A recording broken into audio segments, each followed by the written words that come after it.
This is CGTN, China Global Television Network.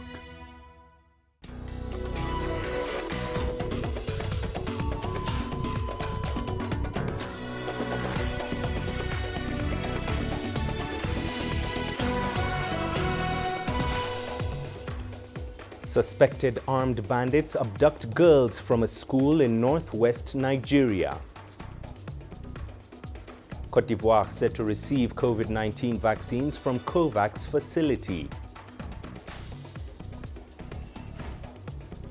And Ngozi Okonjo-Iweala appointment as head of the WTO inspires women in Nigeria to break gender barriers.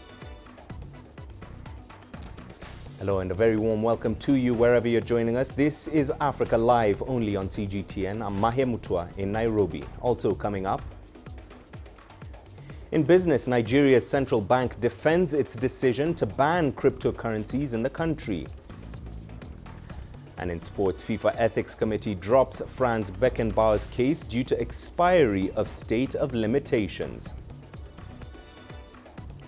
Welcome to the program. We begin in Nigeria, where suspected armed bandits have abducted girls from a school hostel in Zamfara state. A teacher said more than 300 girls are unaccounted for after a head count. Police, though, have not yet confirmed the incident. This is the second such kidnapping in a little over a week in Nigeria's north. The region is facing a surge in armed militancy. Only last week, unidentified gunmen killed a student in an overnight attack on a boarding school in the north-central Nigerian state of Niger. The gunmen kidnapped 42 people, including 27 students. The hostages are yet to be released.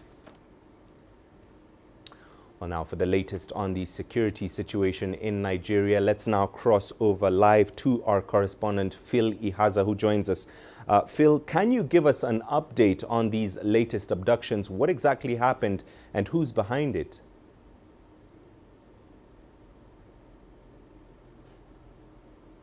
Hello.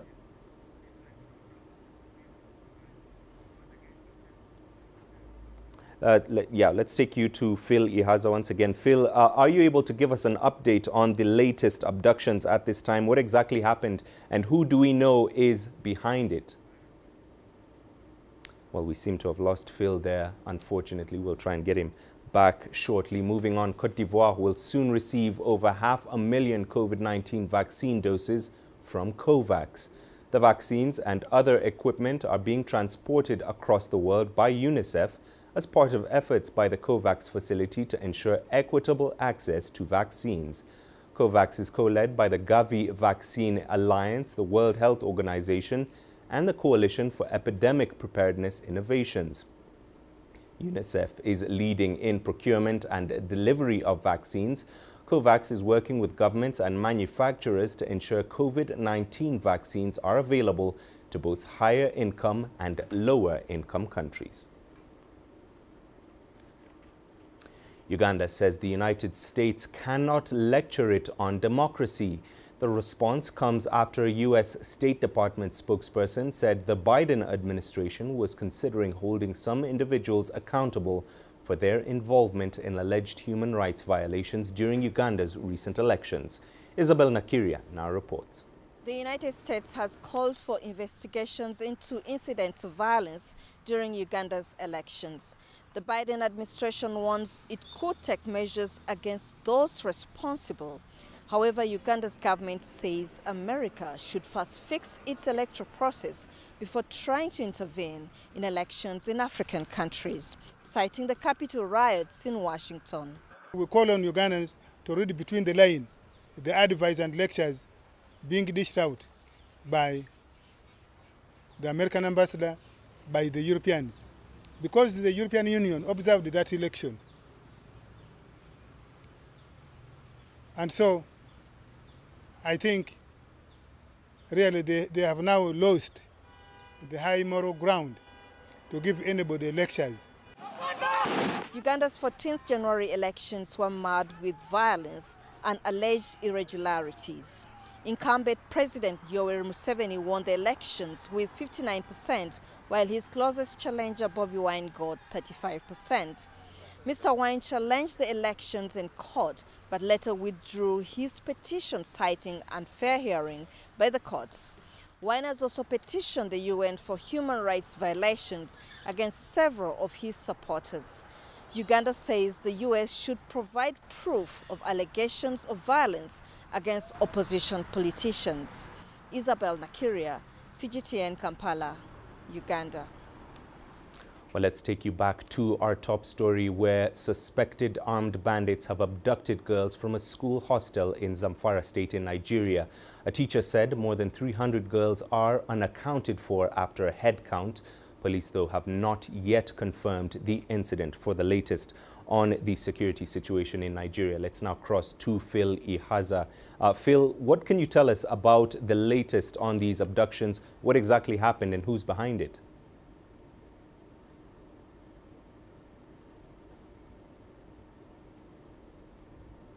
Well, thank you, Mahia. So for now, what we know is that the government is yet to give an official statement with regards to the number of students abducted or number of students missing in this latest attack. And the reason so far is that, of course, it is expected that efforts will be targeted towards trying to locate the where the students or abductors are at the moment, to also try to cordon them off and possibly rescue them. But we know that the incident happened in Zamfara State. Zamfara State is just about 500 kilometers from Abuja, and it is happening just about 2 weeks before, after a previous attack in Niger State, which is just about 100 and so kilometers from Abuja.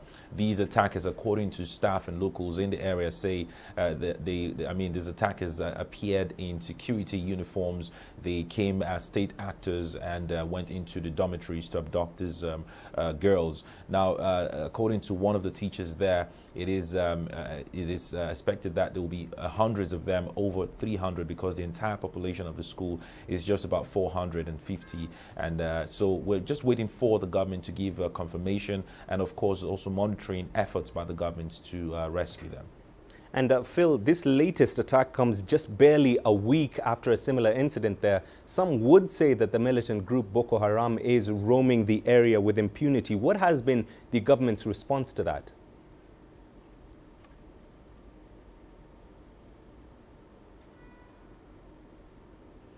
Well, it's a very sad incident, really, especially with these recent attacks targeted at schools, because it's a huge dent on the education or the progress made in trying to educate lots of school children, children in Nigeria. So there was a meeting just last night with northern governors in Abuja, in Kaduna, where quite a number of them met with the representative of the president, that's the chief of staff, and they try to deliberate on various issues with regards insecurity. Because it's really been rife in the northern part of the country, from the northeast, northwest, and of course the north central. So it is hoped that some deliberations would have been met. It's just sad that just after the meeting this incident is occurring. We're not clear if it's Boko Haram or gunmen that are actually known as bandits in Nigeria as at this time, but we're also following to really ascertain which group is responsible, because none yet has claimed responsibility for this latest attack. All right, Phil, thank you very much for your insights there. CGTN's Phil Ihaza joining us live from Lagos, Nigeria. Well, returning to health matters, Sierra Leone is the latest African country to receive a consignment of the Sinopharm COVID-19 vaccine. Health authorities received 200,000 doses, which are a donation from China. The government said the vaccines will play an important role in preventing and containing COVID-19 in the country. This comes as the Sierra Leonean government plans to vaccinate about 1.6 million vulnerable people. The country's Deputy Foreign Minister, Solomon Jamiru, expressed his government's appreciation to China. Meanwhile, China has promised to donate 100,000 vaccines to Tunisia. This was announced by local Chinese embassy on Thursday. The Tunisian government has expressed its gratitude to China's offer, saying it reflects the ongoing cooperation between the two nations. Well, let's now head to Zimbabwe, where the government has announced plans to buy an additional 1.2 million vaccines from China. The doses will be bought at a preferential price China has also agreed to donate more vaccines.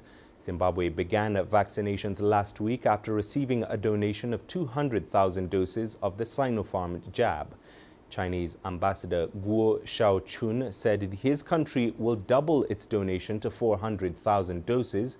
This is part of China's solidarity and action with Zimbabwe. Well, CGTN's Mahia Mutua joins us live now from Harare. Mahia, when does the new batch of vaccines arrive in the country? Well, what we do know is that the arrival of those vaccines will be in March. At the time that Zimbabwe took its delivery of the first 200,000 doses that were donated on the 15th of February, the health minister was also the vice president announced that in the first week of March, Zimbabwe would take delivery of 600,000 doses that it had purchased. So this additional donation, we assume, will come along with those 600,000 doses that are expected in early March. In the first week of March, we have no exact date as yet, but certainly in the first week of March, those doses are expected. You made mention of the 1.2 million doses that Zimbabwe is purchasing. That was also confirmed by the health minister on the day that Zimbabwe received that initial donation from China, that in total it will be procuring 1.8 million doses of the Sinopharm vaccine to add to what's already going on and what's being administered currently in the country. And Mahia, what update can you give us on previous vaccinations there?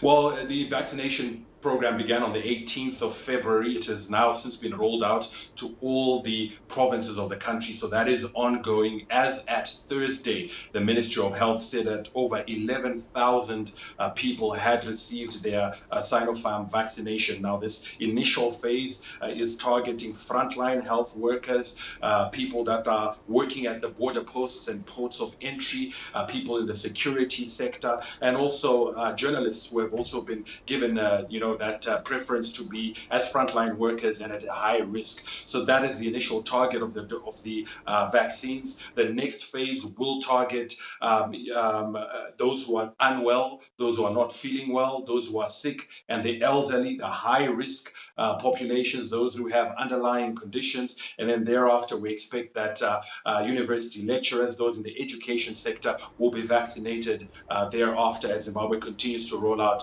its vaccination program. All right, Mahia, thank you very much for your updates there. CGTN's Mahia Mutua bring us the latest from Harare, Zimbabwe. Stay with us here on Africa Live. We are going for a short break now. Here's what's coming up when we return. More reaction from Africa as China celebrates achievements in eradicating extreme poverty. And Ngozi Okonjo-Iweala appointment as head of WTO inspires women in Nigeria to break gender barriers.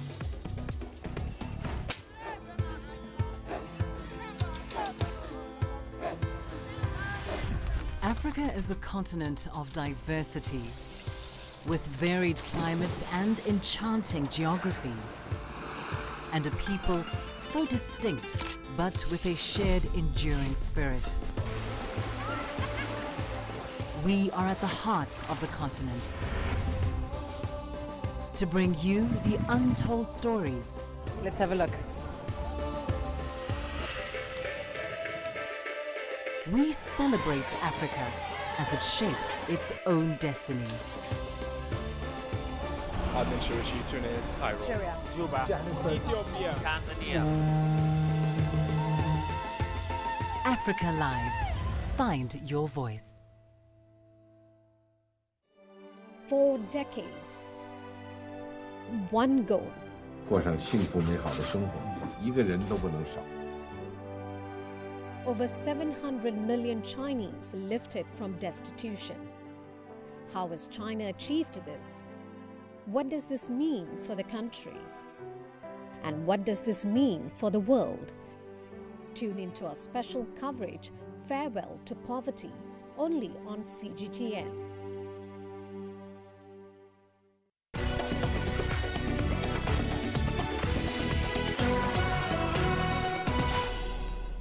Welcome back. You're watching Africa Live. Now, a U.S. intelligence report will be released soon on the 2018 killing of journalist Jamal Khashoggi. It is expected to implicate Saudi Crown Prince Mohammed bin Salman in the murder. The findings will likely put more pressure on the Biden administration to take a more critical position toward Saudi Arabia. CGTN's Jim Spellman has this report. A declassified U.S. intelligence assessment looking into the killing of Jamal Khashoggi is expected to be released shortly. In 2018, the Saudi dissident and Washington Post columnist was brutally murdered at the Saudi consulate in Istanbul, his body dismembered. Members of Congress who have seen the classified version say the assessment clearly finds that Saudi Crown Prince Mohammed bin Salman approved and likely ordered the murder, dispatching a 15-man hit squad. Saudi Arabia eventually admitted that Khashoggi was killed as part of a rogue extradition operation, but the kingdom has denied the Crown Prince was involved. Absolutely.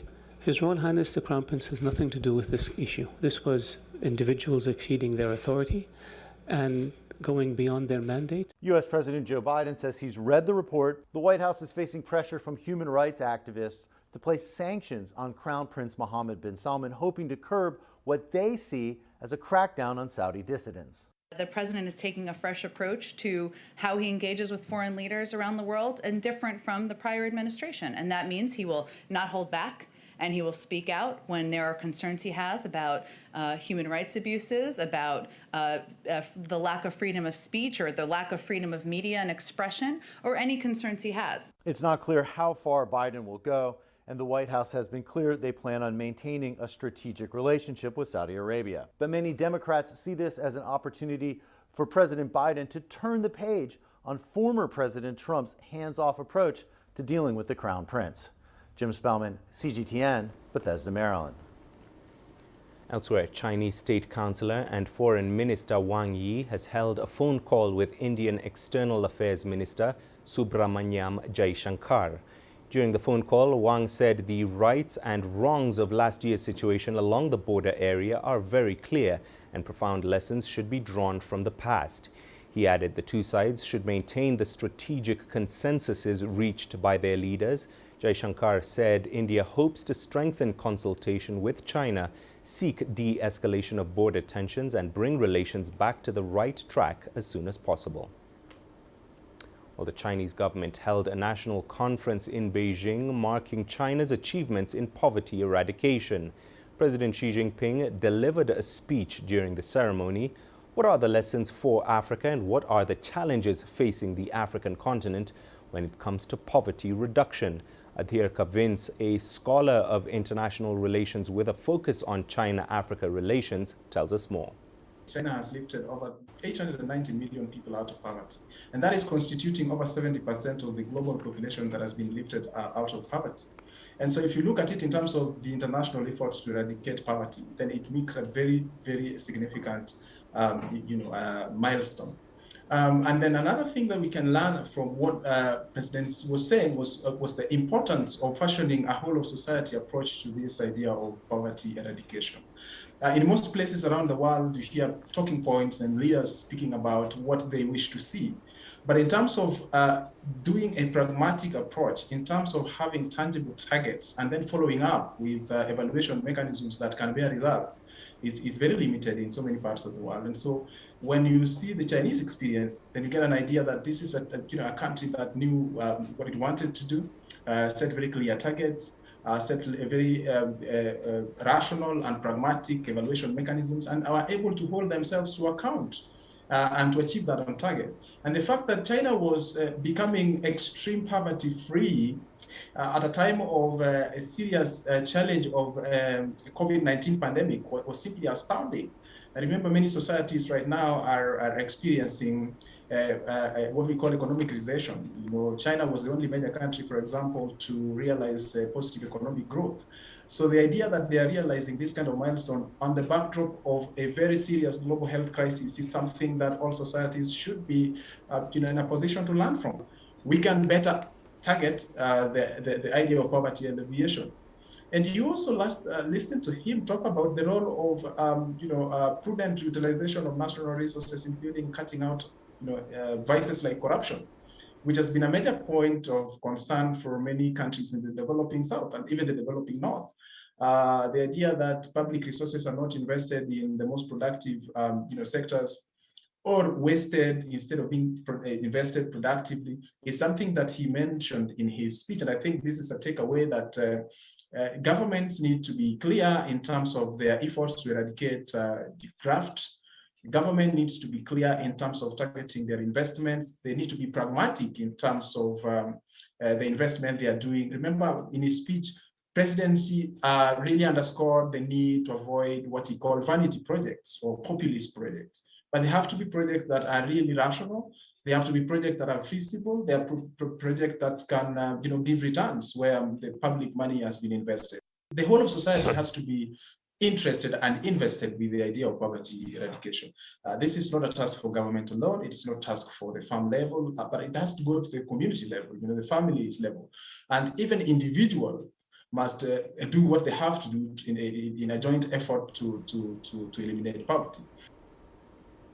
Turning to East Africa now, Somali opposition presidential candidates have agreed to postpone an anti-government rally scheduled for Friday in the capital, Mogadishu.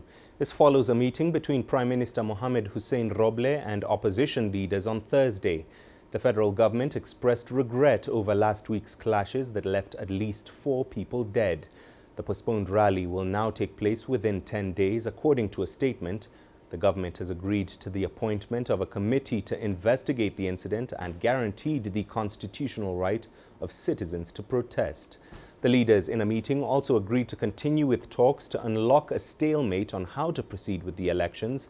The current political climate emerged after President Mohamed Abdullah Mohamed's constitutional mandate expired on February the 8th.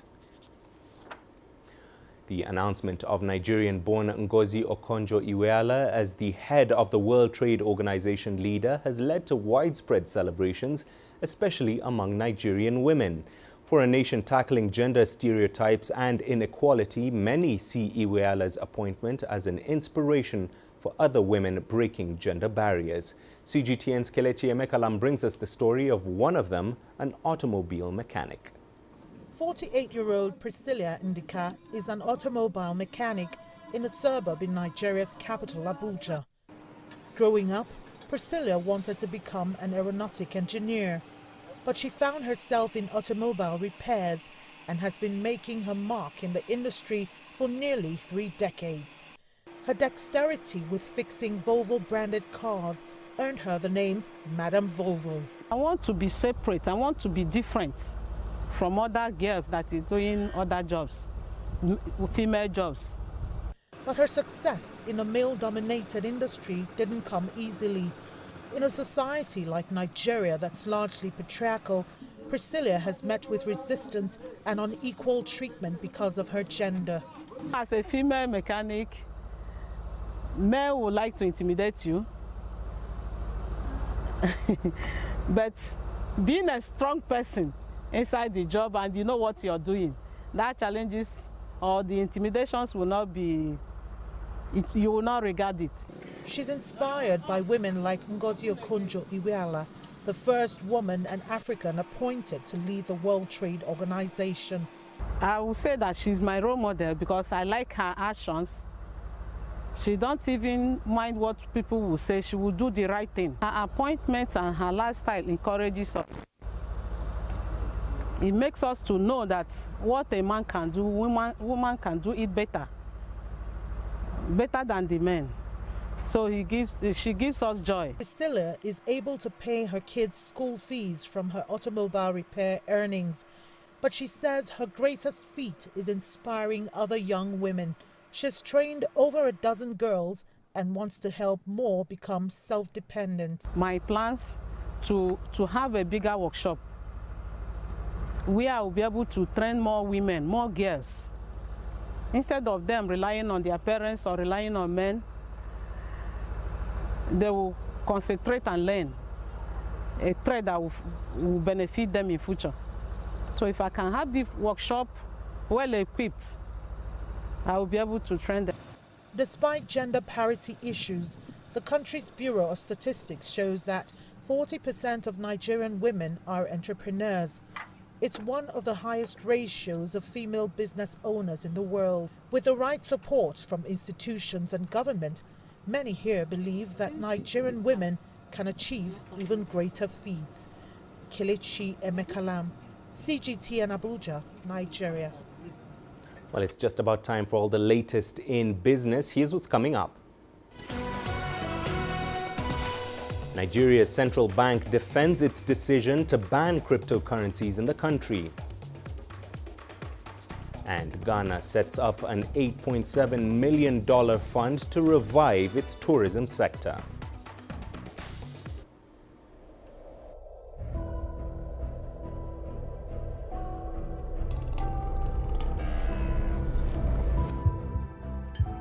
This has taken me completely out of my depth, but at the same time, it's exciting. It's new, it's different, it's a challenge. It's really exciting. Over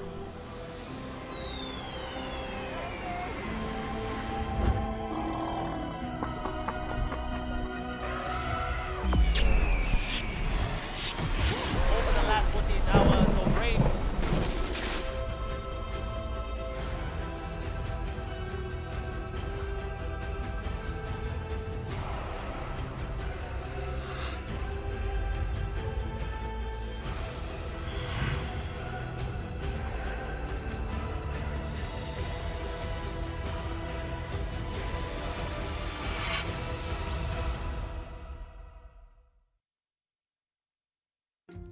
Africa is the nexus of enterprise, and global business will tell you why it matters. From the mega investment projects to multi-billion-dollar mergers and acquisitions. Africa today collects, just in terms of revenues from taxes alone, $545 billion a year. If you take 10% of that and you devote it to the energy sector, problem solved. All this on Global Business, weekdays at this time on CGTN.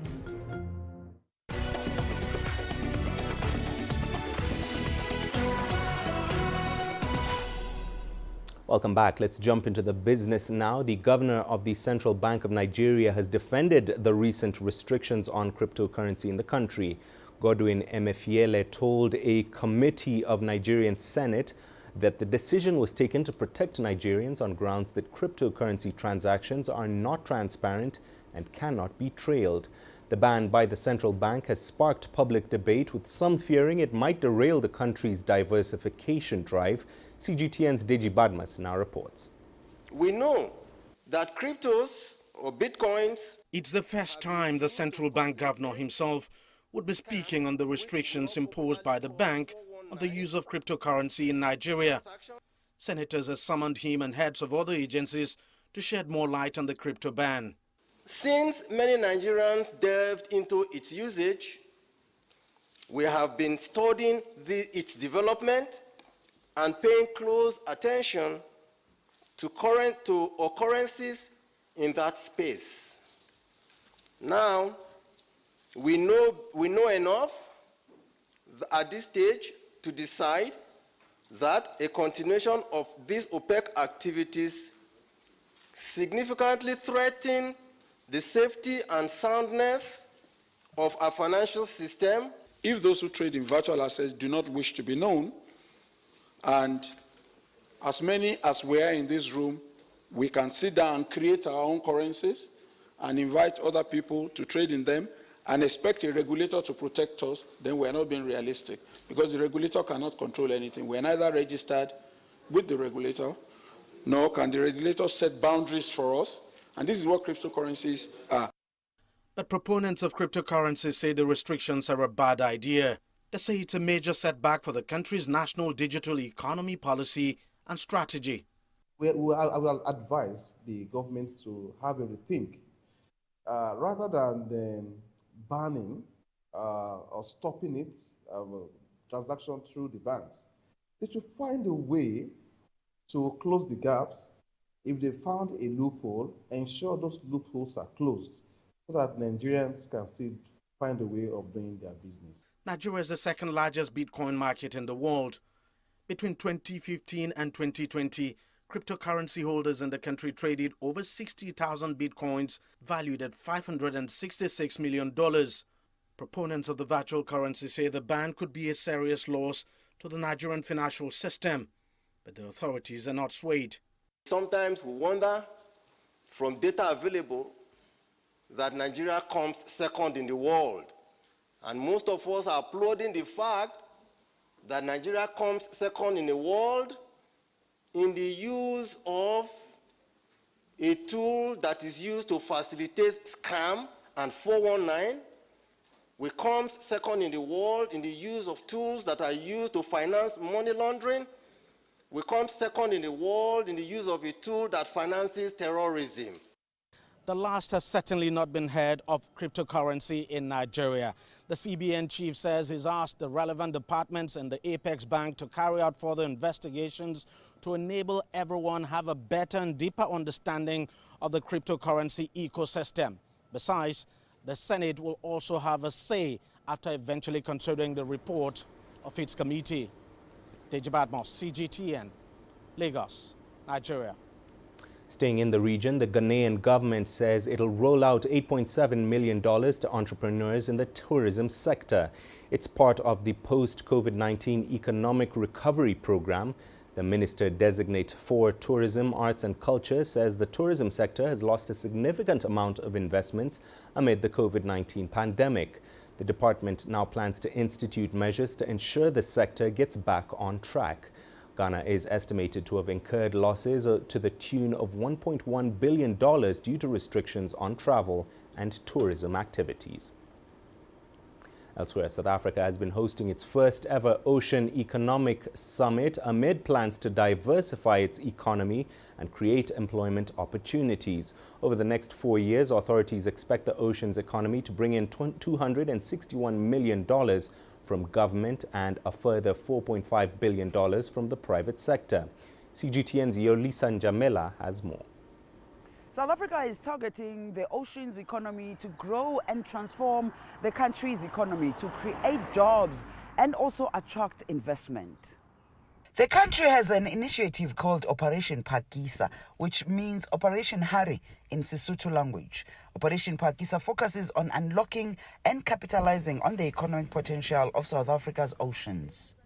The project aims to fast-track improvements to create jobs and bolster the country's economy, also ensuring that it is a stronger competitor in the maritime industry. The ocean's economy presents us with a potentially significant opportunity to unlock latent potential in our vast ocean and coastal heritage and assets, and bringing its benefits to bear to the majority of our citizens, especially the youth, the poor and the working class.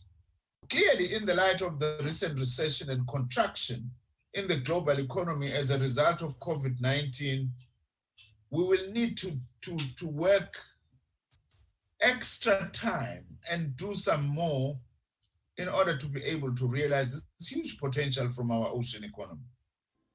The Higher Education and Training Minister was speaking at the inaugural Ocean Economy Skills Summit 2021. The summit, amongst other things, is exploring the economics of the maritime industry and opportunities that exist to alleviate poverty through job creation and enterprise development.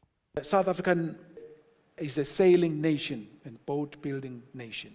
So that's the focus. We're trying to highlight the importance of sailing and boat building. According to the South African International Maritime Institute, South Africa's commercial ports handle sizable amounts of cargo with an estimated annual traffic and activity of some 30,000 vessels. This makes the country the gateway into the regional and international maritime trade. The industry, or the oceans industry, is quite a broad industry.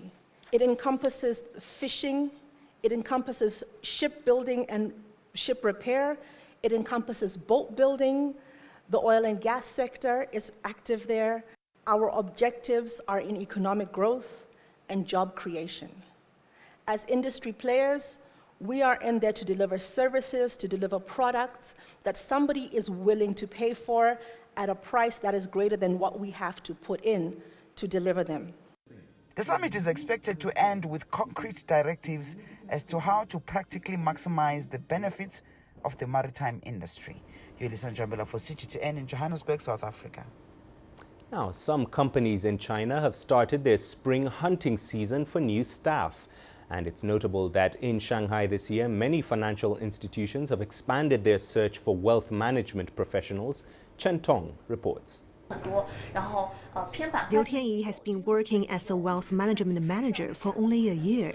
She majored in journalism in college, so getting used to work at a bank presented many challenges, especially when most of her clients were putting at least 5 million yuan of their money into her hands to manage.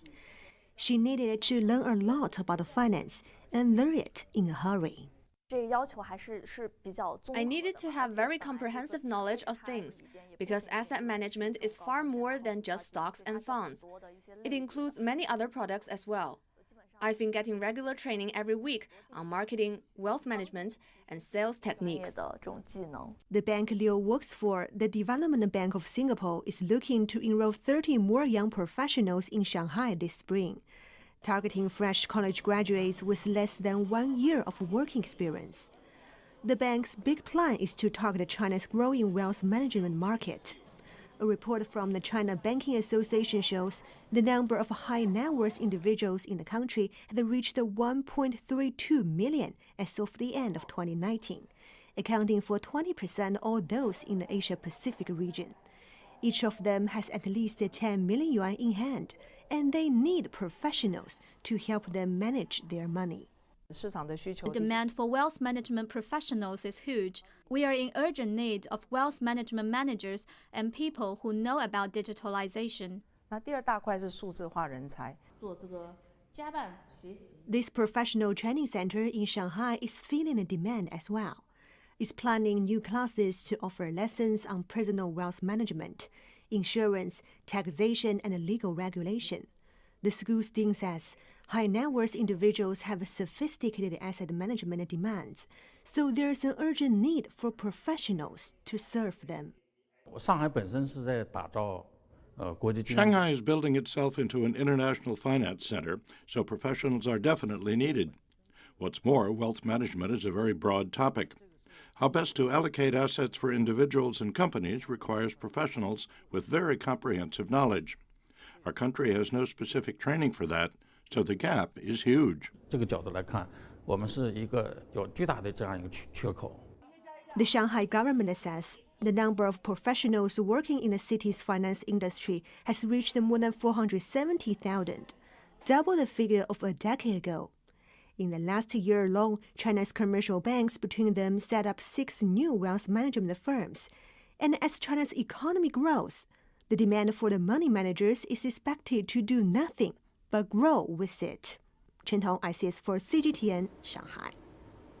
In the United States, some positive economic numbers after its fourth quarter growth figure was revised higher and weekly jobless claims dropped. But as Owen Fairclough explains, the optimism is partly driven by the prospects of another enormous stimulus plan, one that might be scaled back. It's a mere 1/10 of a percentage point higher, but for some, revised US economic growth of 4.1 instead of 4% for the last quarter speaks volumes. That revised figure was released at the same time as new data showing the lowest weekly unemployment claims for 3 months. Overall unemployment is 6.3%, almost double the rate a year ago, but a steep drop from nearly 15% last April when the pandemic first swept the US. Some of the optimism about a strong recovery is being driven by prospects for a $1.9 trillion stimulus package, the third of its kind in a year. But Republicans are battling Democrats over their aim to include in the deal a rise in the minimum wage for the country's lowest earners, who've been hit the hardest by the pandemic.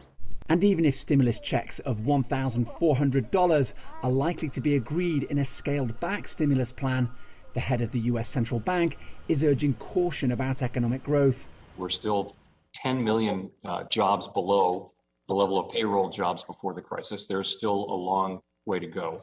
Despite that, some economists think annual output for this year will surge as much as 6%, the highest since 1984. Owen Fairclough, CGTN, Washington. Now, while the US has certainly beefed up its COVID-19 testing, there's still plenty to be desired. To bridge that gap, one company is trying to make it as easy as getting a can of Coke out of a vending machine. Mark New has the details from Oakland, California. Touchdown at Oakland International Airport, and upon arriving, grab makeup accessories, an energy bar, or a COVID-19 home test kit. It makes so much sense, like all these other vending machines, you know. If there's a CVS one, why not for COVID protection and all that? We're very excited to be the first airport in the United States to sell COVID test kits in vending machines, because we realize that people are concerned when they're traveling that they may have been exposed while on vacation. And so we wanted to give them an option to get tested when they got home. For around $150, the test kit allows people to put their saliva sample in a container, ship it via a FedEx label, and get results sent to their phone within 24 to 48 hours. And Oakland International Airport is just the beginning. The company that makes the test kits, Wellness for Humanity, says it is close to installing vending machines in 10 other airports. Wellness for Humanity also has 2 vending machines at its headquarters in New York, where people can order ahead, then pick up their COVID-19 test kits using a QR code for a contactless experience. It's partnering with major vending machine companies like Swift in hopes of installing 1,000 vending machines over the next half year. We're actually looking to use the amount of vending machines that we're putting out there to be prepared for anything else that may arise in the future. And so whatever that is supplies for hurricane or whatever that is another pandemic, we're creating this powerful supply chain so we always have a quick way to answer. Stuklik says that also means entering an emerging business sector called biohacking. They're aiming to use their network of vending machines to someday distribute all kinds of next-level health analysis, like DNA ancestry and even microbiome tests, which examine the bacteria of the gut. Essentially, it means taking charge of your own biology based on cutting-edge science.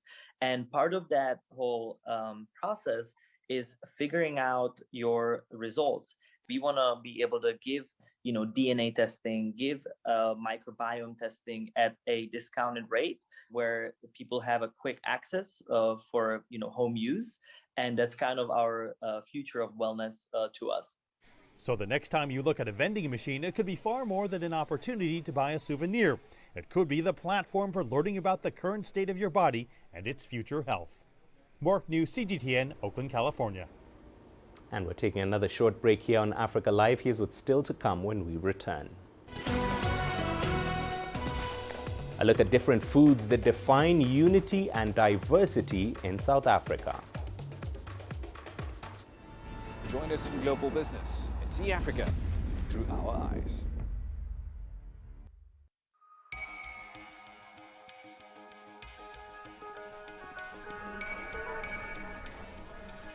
You're watching breaking news on CGTN.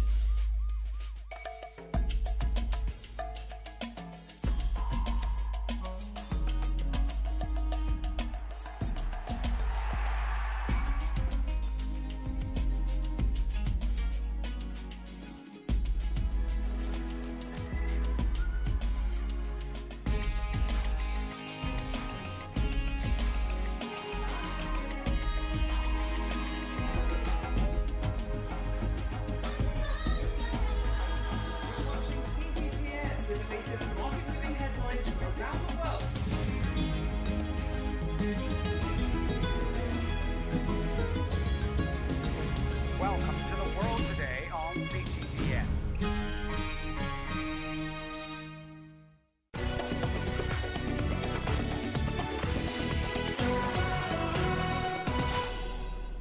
Welcome back and thank you for staying with us on Africa Live. Now, South Africa is a melting pot of cultures and traditions with 11 official languages and a myriad of rituals and customs. That diversity is also reflected in the food, in particular traditional food.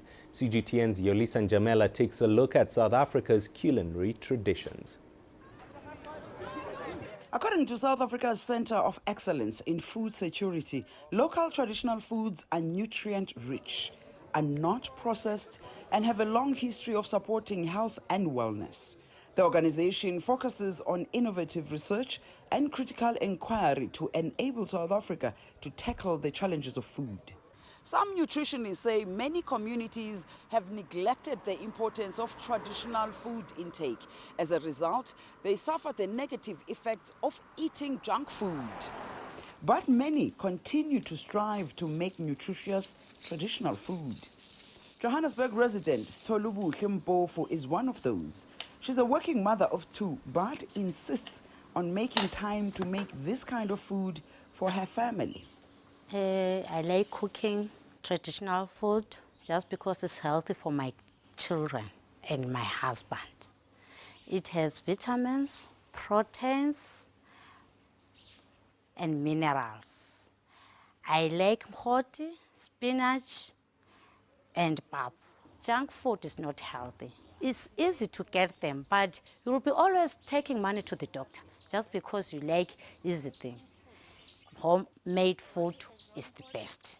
On the day we visit her, she's making mala mogodu or tripe, murogo or African spinach, and mabele or sorghum. Sorghum is an indigenous African grain. The grain can be ground into flour and used for making bread and porridge. It can also be fermented into sour porridges and beers. Murogo is the name used in South Africa's Sesotho language for many types of leafy green vegetables. The greens are also known as African spinach. It's a good source of protein, fiber, vitamins, and minerals. Murogo is very good. It's healthy. Even my kids love it. The food I make boosts the immune system of my children. You'll never find them having flu or such, so I don't have to always get medication for them. Even taking them to the clinic is rare now. On the other hand, tripe is popular as an affordable source of protein and nutrients. They are very healthy. They are very cheap and affordable. Even though you are not working, you can go and buy them and cook for your kids. Another thing with mkhoti is very rich in proteins. Even so, Mpofu is well aware that she's unable to completely stay away from the ever quickly available junk food, as her daily responsibilities don't allow enough time to indulge in traditional cuisine. Yolisa Njamela for CGTN in Johannesburg, South Africa. And here's what's coming up on Africa Live Sports. FIFA Ethics Committee drops Franz Becker